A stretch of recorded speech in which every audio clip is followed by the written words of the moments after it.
하나님 앞에 드려진 예물이 있습니다. 감사헌금 김영진 청년, 김영욱 성은 성도님, 김장태 집사님, 박순옥 권사님 감사헌금 드리셨습니다. 1,000번째 헌금 서승범 집사님, 이경영 목사님, 최선미 사모님을 위한 1,000번째 헌금, 저에게 지혜를 주옵소서 윤양숙 집사님 1,000번째 헌금 드리셨습니다. 하나님 앞에 마음의 소원을 담아 드려진 예물들 하나님께서 기쁘게 받으시고 넘치도록 채워주시고 축복해 주시기를 예수님의 이름으로 축복합니다. 우리 스가랴 7장의 말씀을 저와 우리 성도님들이 한 절씩 교독하도록 하겠습니다. 오늘 우리에게 주시는 하나님의 말씀입니다. 다리오 왕 제4년 아홉째 달 곧 기슬레월 4일에 여호와의 말씀이 스가랴에게 임하니라. 그때 베델 사람이 사라엘과 엘밀렉과 그의 부하들을 보내어 여호와께 은혜를 구하고 만군의 여호와의 전에 있는 제사장들과 선지자들에게 물어 이르되 내가 여러 해 동안 행한 대로 5월 중에 울며 근신하리이까 하매 만군의 여호와의 말씀이 내게 임하여 이르되 온 땅의 백성과 제사장들에게 이르라. 너희가 70년 동안 다섯째 달과 일곱째 달에 금식하고 애통하였거니와 그 금식이 나를 위하여 한 것이냐.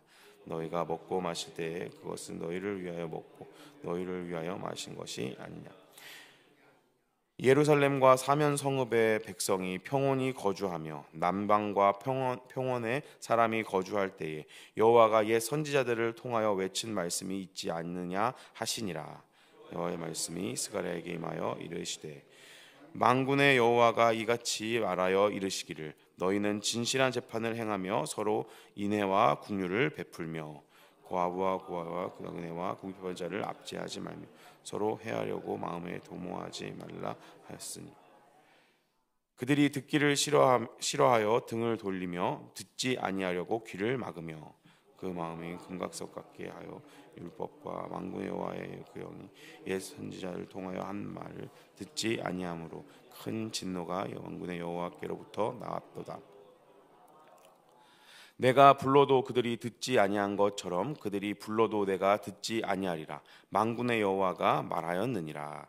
내가 그들을 바람으로 불어 알지 못하던 여러 나라로 들었. 그 후에 이 땅이 황폐하고 오고 가는 사람이 없으니 이는 그들이 아름다운 땅을 황폐하게 하였음이라 하시니라. 아멘. 오늘 스가랴 7장의 말씀은 금식에 대한 논쟁으로부터 시작하여서 금식이 중요한 것이 아니라 종교적인 행위가 중요한 것이 아니라 마음의 동기가 중요하다라는 말씀을 스가랴를 통하여서 이스라엘 백성들에게 전달하는 내용입니다. 오늘 이 말씀을 처음에 살펴보면 3절에 어떤 사람들이 이제 선지자와 제사장들에게 금식을 계속 해야 합니까? 라고 물어보려고 지금 성전을 방문하는 것을 살펴볼 수가 있습니다.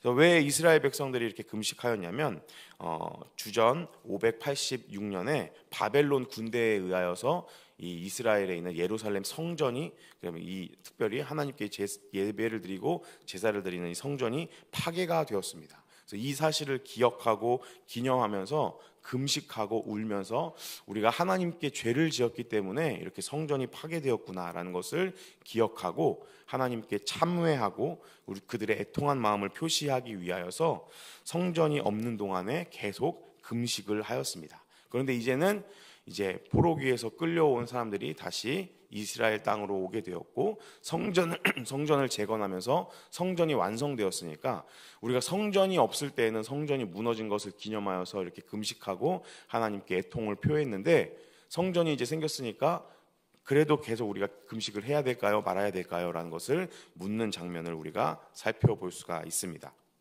그러나 이 사람들이 지금 금식을 계속 해야 하냐 말아야 하냐를 이렇게 묻는다는 사실 자체가 이들의 이 금식이라는 것이 마음의 동기에서 정말 하나님께 죄송하고 애통하는 마음으로 한 것이 아니라 종교적인 행위로 하고 있었다라는 것을 우리에게 보여주는 표현입니다. 그래서 야고보서에도 기록되어 있는데요. 참된 경건은 마음에서 우러나와서 선한 행실로 나와야 한다라는 것을 우리가 꼭 기억해야 합니다. 야고보서 1장 26절 27절의 말씀인데요, 제가 한번 읽어드리겠습니다. 누구든지 스스로 경건하다 생각하고 자기 혀를 재갈 물리지 아니하고 자기 마음을 속이면 이 사람의 경건은 헛것이라. 하나님 아버지 앞에서 정결하고 더러움이 없는 경건은 곧 고아와 과부를 그 환난 중에 돌보고 또 자기를 지켜 새 속에 물들지 아니하는 그것이니라. 아멘. 야고보서의 말씀에도 마찬가지로 마음에서 우러나와서 선한 행실을 하는 것이 참된 경건이다라고 우리에게 말해주고 있습니다. 그래서 이 사람들이 선지자와 제사장들에게 금식을 계속 해야 합니까 말아야 합니까 라는 것을 물어보면서 지금 5절 말씀에 보면 5절 말씀 우리 같이 한번 읽어볼까요? 시작. 온 땅의 백성과 제사장들에게 이르라. 너희가 70년 동안 5째 달과 7째 달에 금식하고 애통하였거니와 그 금식이 나를 위하여 한 것이냐. 아멘. 여기서 지금 5째 달과 7째 달에 금식하고 애통하였다라고 하고 있는데요, 다섯째 달에 금식했던 것은 제가 아까 말씀드린 것처럼 성전 파괴된 것을 기억하고 기념하면서 하나님께 참회의 표시로 금식을 한 것이었고, 이 7째 달에 금식한 것은 느부갓네살 왕이 임명했던 그달랴 총독이 암살된 것을 기억하면서, 이렇게 우리가 성전을 재건하고 성벽을 재건하며 이스라엘이 포로로 끌려갔다가 다시 귀환하는 가운데에 이스라엘의 회복을 방해하는 요소들을 만날 때마다 하나님께 엎드리고 하나님께 금식하면서 정말 하나님의 긍휼을 구했던 그런 의식들로 볼 수가 있습니다. 그런데 오늘 하나님께서는 그 두 가지 금식을 다 모두 언급하시면서 금식이 정말 나를 위한 것이냐라고 이스라엘 백성들에게 이야기하고 있습니다. 사랑하는 우리 동학교회 성도 여러분, 우리 하나님께는 행위가 중요한 것이 아니라 동기가 중요하다라는 사실을 꼭 기억하시기를 바랍니다. 하나님은 우리의 마음의 중심을 보시는 하나님이십니다. 이것은 행위가 중요하지 않다라는 것을 말하는 것이 아니라, 우리가 아무리 다른 사람들 눈에는 사회적인 통념으로 보기에 옳은 행동을 할지라도 그 행동을 하는 동기가 하나님 보시기에 올바르지 않다면 그것은 하나님께서 기뻐하시지 않는다라는 것을 꼭 기억해야 합니다. 교회에 나와서 이렇게 또 오늘 이렇게 새벽에 나와서 새벽 예배 드리는 것이 하나님께서 기뻐하시는 일일까요? 아닐까요? 보기에는 기뻐하시는 일이 될 수 있습니다. 그러나 이 새벽에 이 자리에 나온 것이 하나님을 찾고 구하기 위해서가 아니라, 내가 다른 사람들에게 나 이렇게 새벽 기도도 지키면서 신앙을 열심히 지키는 사람입니다 라는 것을 보여주기 위해 이 자리에 있다면, 그것은 하나님 보시기에 결코 선한 행실이 아니라 하나님께서 기뻐하시지 않는다라는 것을 우리는 꼭 기억해야 합니다. 마튼 조이드 존슨 목사님이 이런 말씀을 하셨습니다. 죄의 무서움을 알려면 알코올 중독자나 아니면 거리의 폭력배나 혹은 나쁜 행실을 일삼는 범죄자를 볼 것이 아니라, 가장 경건한 장소에서 경건한 행동을 하고 있는 그 사람의 마음의 중심을 보면 죄의 무서움을 알 수 있다. 우리가 선하고 아름답다고 생각하는 성전에서 기도하는 행위를 하고 있는 그 사람의 마음 속에서도 하나님을 바라보지 않고 자기 자신을 위하여 그런 행동을 하고 있는 것을 볼 때 죄가 얼마나 무서운 것이고 어디에나 있을 수 있다는 것을 우리는 분명히 알 수 있다라고 마튼 조이드 목사님께서 말씀하셨습니다. 우리의 생활도 마찬가지라고 생각합니다. 사랑하는 우리 동광교회 성도 여러분, 저는 우리 동광교회 성도 여러분께서 하나님께 선한 마음을 가지고 마음의 중심을 잘 지키며 신앙생활하기 위해 애쓰고 노력하고 있다라고 생각합니다. 그러나 그 가운데 우리가 다시 한번 겸손하게 우리의 행동과 우리의 모든 사고 방식과 판단과 결단의 근거가 과연 어디에 있는지 돌아봐야 할 줄로 믿습니다. 하나님께서는 우리의 마음의 동기를 중요하게 생각하십니다. 하나님께서는 우리의 마음의 중심을 보고 계신다라는 것을 우리 성도님들께서 꼭 기억하시고, 하나님께서 기뻐하시는 아름다운 행위들을 올려드리는 우리 동광교회 성도님들이 되시기를 예수님의 이름으로 합니다. 6절 말씀을 보면 6절 말씀 제가 읽어드리겠습니다. 너희가 먹고 마실 때에 그것은 너희를 위하여 먹고 너희를 위하여 마시는 것이 아니냐. 아멘. 그래서 다시 한번 이 스가랴 선지자가 마음의 행동의 동기가 중요하다라고 이야기하면서 지금 너희가 했던 모든 것들이 다 하나님을 위한 것이 아니라 너희를 위한 것이 아니냐라고 이 사람들에게 반문하고 있습니다. 이 스가랴 7장 6절 말씀과 가장 반대되고 대비되는 구절이 바로 고린도전서 10장 31절의 말씀입니다. 그런즉 너희가 먹든지 마시든지 무엇을 하든지 다 하나님의 영광을 위하여 하라. 사랑하는 우리 동안교회 성도 여러분, 우리는 무엇을 위해 살고 있는지 다시 한번 우리의 마음을 돌아보았으면 좋겠습니다. 나를 위하여 살고 있습니까? 하나님의 영광을 위해 살고 있습니까? 하나님께서는 우리에게 원하시는 것이 하나님의 영광을 위하여 살아가는 것인 줄로 믿습니다. 나를 위하여 살아간다면 우리는 세상 사람들과 조금도 다를 것이 없습니다. 세상 사람들 역시도 지금 이 순간에도 열심히 자기를 위해서 살고 있습니다. 열심히 새벽 버스 타고 통근 기차에 몸을 싣는 많은 세상 사람들이 있는데 그 사람들은 무엇을 위해 그렇게 애쓰나요? 자기 자신을 위하여 애씁니다. 그러나 우리 예수님 믿는 사람들은 우리가 나의 삶의 주인이 내가 아니라 하나님이라고 고백하는 사람들이라면 우리는 그런 세상 사람들과 다르게 나를 위하여 사는 사람들이 아니라 하나님의 영광을 위해 살아가는 사람들이 되어야 할 줄로 믿습니다. 우리 모두가 하나님의 영광을 위해 살아나갈 때에 하나님께서는 우리의 삶을 통하여 영광 받으실 줄로 믿습니다. 우리 성도님들 한 사람 한 사람의 귀한 삶의 여정을 통하여서 이 땅에 하나님의 나라가 확장되어지고 하나님의 영광이 밝히 드러나는 놀라운 축복과 은혜가 있기를 예수님의 이름으로 축복합니다. 7절 말씀을 보면 7절 말씀 제가 다시 한번 읽어드리겠습니다. 예루살렘과 사면 성읍의 백성이 평온히 거주하며 남방과 평원에 사람이 거주할 때에 여호와가 옛 선지자들을 통하여 외친 말씀이 있지 아니하냐 하시니라.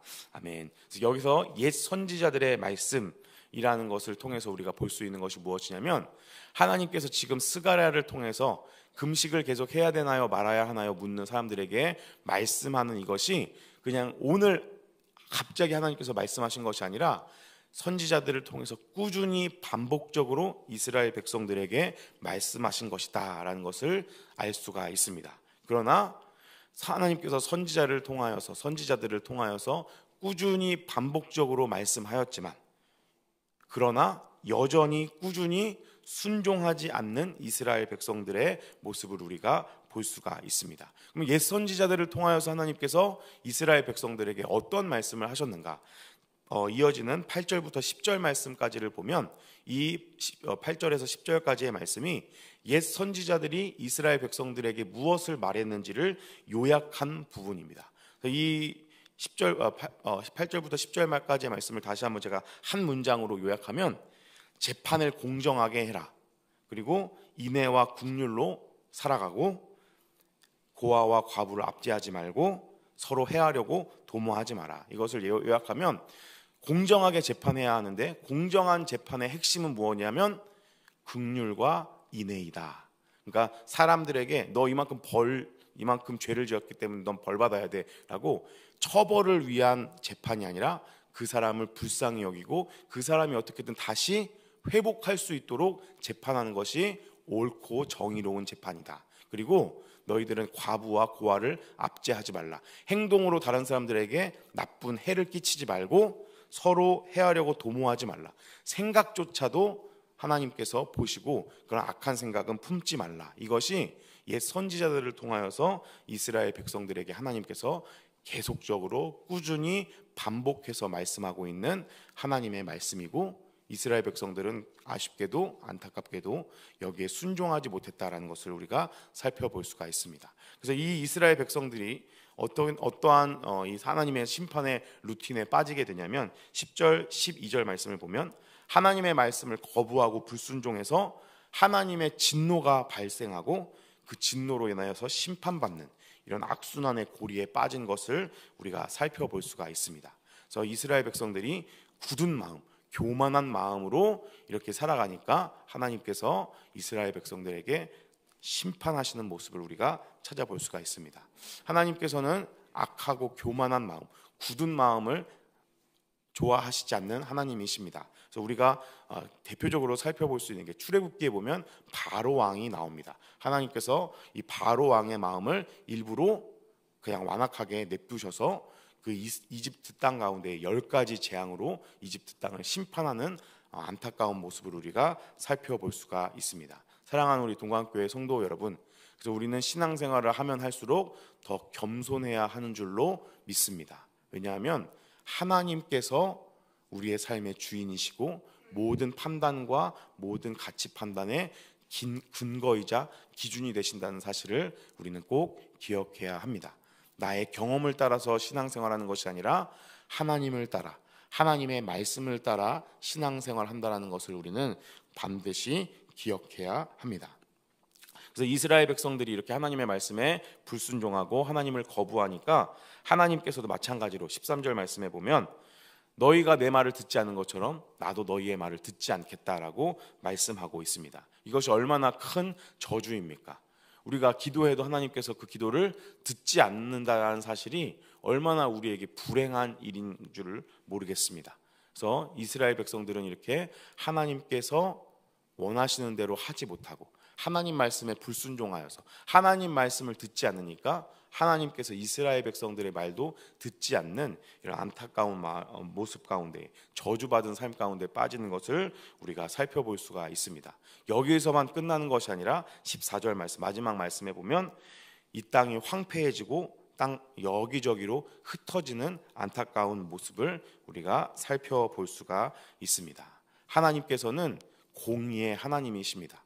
하나님의 말씀대로 심판하실 하나님이라는 사실을 우리는 꼭 기억해야 합니다. 우리가 마지막에 다시 오실 예수님 앞에 설 때 우리는 모두 그 예수님의 심판 앞에 놓여진다는 사실을 꼭 기억해야 합니다. 그러면 이 엄준하고 준엄한 심판대 앞에 우리가 설 때 감히 어떤 사람이 나는 당당하게 하나님 나라에 들어갈 자신이 있습니다라고 말할 수 있겠습니까? 아무도 그 앞에 감히 그렇게 말할 수 없을 것입니다. 그럼에도 불구하고 우리가 하루하루 신앙생활을 할 수 있는 이유는 그 최후의 심판을 하신 하나님의 가치 판단의 근거가 무엇이냐면 8절부터 10절까지의 말씀에서 하나님께서 말씀하신 것처럼 인애와 긍휼로 재판하시는 사랑의 하나님이 우리의 재판장이시기 때문에 우리가 하루하루의 인생을 살아갈 수 있는 줄로 믿습니다. 우리가 신앙생활을 하면서 하루하루의 삶을 살면서 우리는 여전히 넘어지고 연약함 가운데에 실수하거나 실패할 수 있습니다. 그럼에도 불구하고 우리가 다시 하나님 앞에 나아올 수 있고 이렇게 아무것도 아닌 우리가 하나님을 찾고 이 예배당에 앉아 있을 수 있는 이유는 하나님께서 재판하실 때에 우리를 벌하고 멸망시키려고 재판하시는 것이 아니라 우리를 사랑의 눈으로 바라보시며 어떻게든 살리기 위하여 인애와 긍휼로 우리를 재판하시는 사랑의 하나님이시기 때문에 우리가 여러 가지 어려움과 실패와 실수 속에서도 다시 하나님을 붙잡을 수 있는 줄로 믿습니다. 하나님의 인애와 긍휼 때문에 오늘 우리가 살아갈 수 있는 줄로 믿습니다. 사랑하는 우리 동관교회 성도 여러분, 오늘도 이 하나님의 사랑과 은혜를 기억하시기를 축복합니다. 하나님께서는 우리를 너무나도 사랑하십니다. 그래서 어떻게든 우리를 살리기 위하여 하나밖에 없는 아들 예수 그리스도를 이 땅에 보내 십자가에 대신 죽게 하시기까지 우리를 사랑하십니다.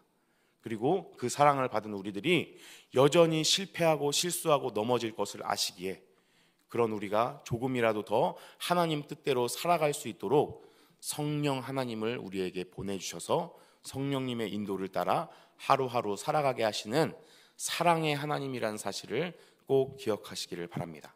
오늘 이 새벽에 기도할 때에 하나님, 오늘도 내가 이 하나님의 사랑을 기억합니다. 하나님의 은혜를 기억합니다. 여전히 실수하고 실패하고 틈만 나면 하나님을 위하여가 아니라 나를 위하여 살아가기 바쁜 연약한 인생이지만 나를 불쌍히 여겨주시고 나를 살려 주시옵소서. 나에게 하나님의 사랑과 은혜를 끊지 말아 주시옵소서라는 긍휼을 구하는 마음으로 기도하며 나아가는 우리 성도님들이 되시기를 예수님의 이름으로 축복합니다. 우리 함께 기도하도록 하겠습니다. 오늘 주신 말씀을 붙잡고 함께 기도하겠습니다. 그리고 우리 동강교회를 위해서도 함께 기도해 주시기를 바랍니다. 우리 담임 목사님과 원로 목사님, 교육자들과 직분자들을 위해 함께 기도해 주시고, 특별히 지난주에 임직을 통하여서 또 새로운 교회의 일꾼들이 세워졌는데, 하나님 우리 동강교회가 사람을 살리고 세우는 귀한 교회 되게 하여 주시옵소서. 그리고 그 하나님의 놀라운 사랑과 은혜를 온 세상에 전하는 전도와 선교의 사명 감당하는 귀한 교회 될 수 있도록 인도하여 주시고, 또 다음 주에 교회 학교 성탄 발표회 있습니다. 하나님 우리 아이들이 준비하여서 하나님께 올려드리는 귀한 공연들과 또 워십들을 통하여서 영광 받아주시고, 우리 아이들이 우리 교회를 통하여서 귀한 영적인 추억을 쌓아갈 수 있도록 은혜를 허락하여 주시옵소서. 특별히 우리 나라와 민족을 위해 기도해 주시고, 세계에서 열심히 선교하고 계시는 우리 선교사님들을 위해서도 함께 기도해 주시기를 바랍니다. 우리 주여 한번 크게 부르짖고 기도하신 후에 자유롭게 돌아가도록 하겠습니다. 주여